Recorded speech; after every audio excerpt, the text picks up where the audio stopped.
Yeah, don't mess with chocolate. Just saying.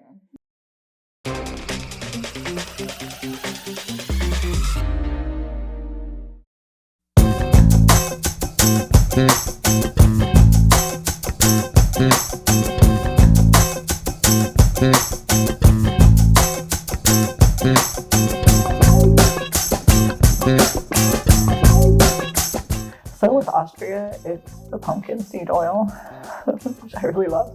And especially like having a green salad with the pumpkin seed oil on it, for some reason, that to me is really Austrian. When I taste that, I think, yes, this is Austria. It's from Styria. I lived in Styria for a while, so I can say that. And then for American, the thing I think of that really is American is pancakes with maple syrup. So there are pancake-like dishes in other countries, tortillas, flatbread, pita, all of that. But a pancake is very American, I think. And the maple syrup on top.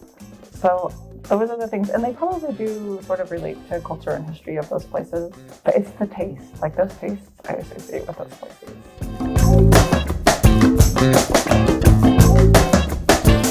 I think food is a great lens for understanding people's lives and their culture, their ideas, identification. I talk about that in my research, but how we see ourselves and how we see the world. And I think that what we eat now is no longer just tied to where we live for many places, not all places in the world, but in a place like Europe, in a place like North America, there's so much available to us that isn't local. And so I think what we eat reflects a lot of our experience with the world. We eat things that come from all over the world, and in many cases on purpose. We want to eat ethnic food, we want to eat Mexican food, we want to eat Chinese food, even if it's not really authentically Chinese or Mexican. We like the idea of tasting something from another corner of the world. And I think that's part of the way that we travel the world, and it's part of the way that we metabolize our experience in the world. It's part of the way that we connect with the world. And now there's so many things so many imports and so many things available from all over the world, and people move. People will ask me, what's traditional food in the United States? And it's so hard to answer that question because there is no one dish that people eat everywhere. If you live, it depends on your family culture, but it also depends on where you're from, where your family's from, where your friends are from. I am not from China, but I have friends who love eating and cooking Chinese food, so I eat with them, right? I feel like there's these influences that come from all over that influence what we eat, and it's no longer just about, oh, this is traditionally United States food from the United States. It's about the experience of the people, and our experience then builds what we eat. Food is such a great way to get to know people. I maybe just said that. And it's a great way to look at human history. So there are a couple of characteristics about food that make it kind of awesome. One is that all humans need food. We all eat. And so you can use food to understand essentially everybody. There's no limit on place, on time period, on country, on language, any of those things, on lifestyle. Everyone needs food.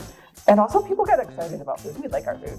And you can see what people value. You can see the practicalities of people's lives, the economic practicality. It's a great way to look into the human experience. Food is very core to the human experience. And so I think therefore it's also a good lens to understand what it means to be a person, what it means to live here. The second thing that I love about food is that food moves. It's mobile. So you can learn about lots of different places and lots of different types of people just through looking at food. So when people move, they take their food with them. And also when food moves, like when crops or animals move, people follow the food, right? It goes both ways. So one of the things I look at is how food that was grown in the colonies, they were called colonial goods, like coffee or chocolate or tea, also tobacco, were grown in one area of the world and then started circulating around the world via trade. And through that circulation, you can see how people all over the world got to know different places of the globe, became more aware of other places of the globe. And there were negative consequences to that and positive consequences to that. But that process of learning, I think, is really interesting. And so it's an overlap of food, this thing that is so intrinsic to human life, and then examining how we learn about the world through this thing that is so common in our lives. Because food moves and our tastes change and our ideas change. So you can see just by looking at food, you can see how people learn, how people change, how ideas about the world change. And I think that's really interesting, and it helps me appreciate the human experience more. It helps me appreciate humanity more. It's a really intimate perspective onto human life, and I appreciate that.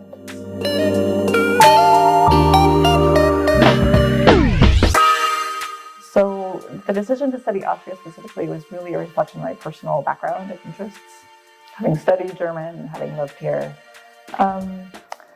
Also, though, from the perspective of scholarship, when historians look at the 19th and 20th centuries, especially the 19th centuries, there isn't a lot of scholarship on Central Europe, on Austria.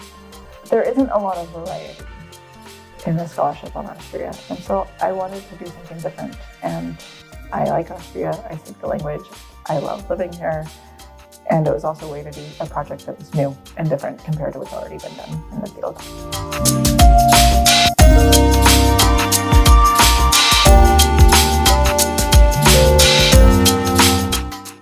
I think living through the pandemic and then the adjustment into post-pandemic life was like watching something grow or watching something unfold. Like, this sounds really cliche, but it's true.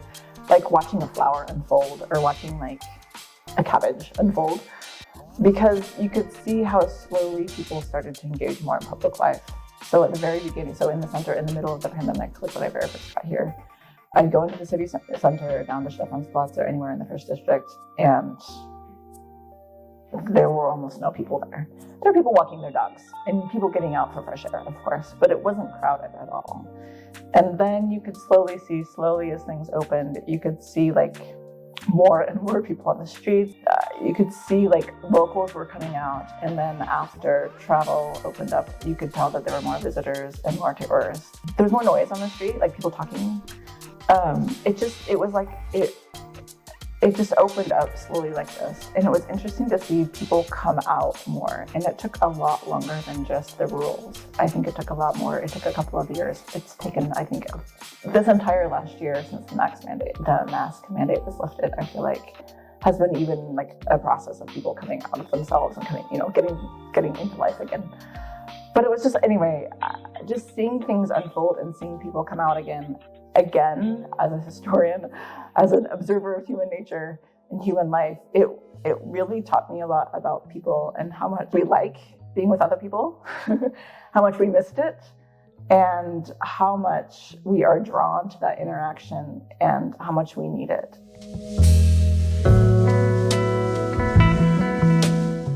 So I found surprising ways that food makes its way into the fine arts.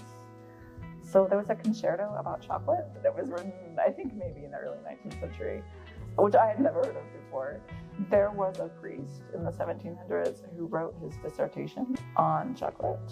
And so this is a fun story about chocolate.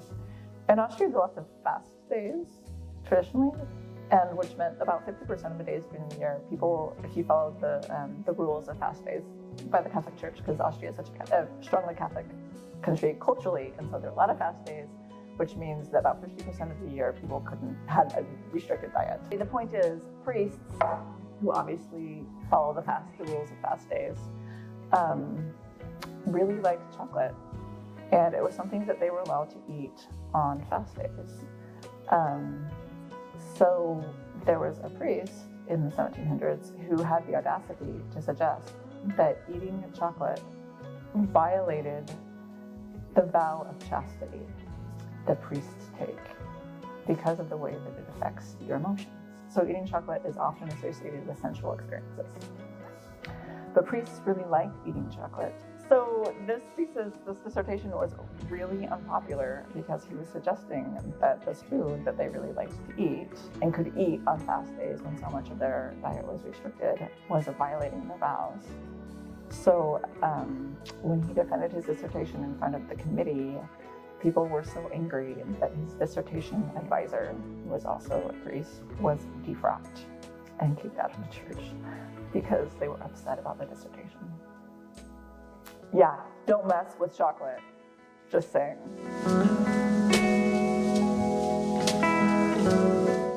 So I think there are two ideas. One is our assumptions about national dishes, so-called national dishes. National food, I think, is very much a creation. The idea that there is a national dish or that there is a food that belongs to a certain people or a certain location or a certain country.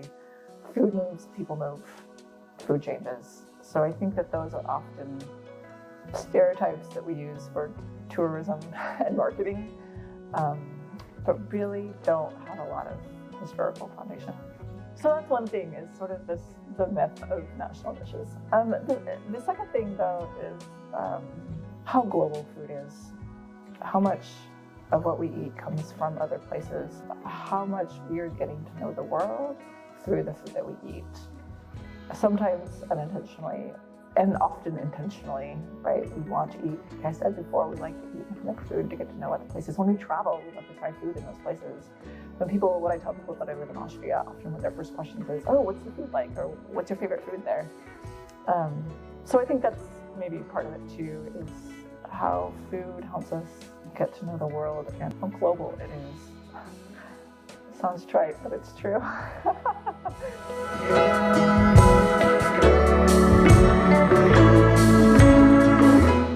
I would say that if you're interested in going abroad and you're not sure if you can do it, or you're not sure if your application will be accepted, or any of those practical things, I would say go for it. I would say try. When you have the opportunity to go abroad, I would say live the experience. I would say live it with all five senses.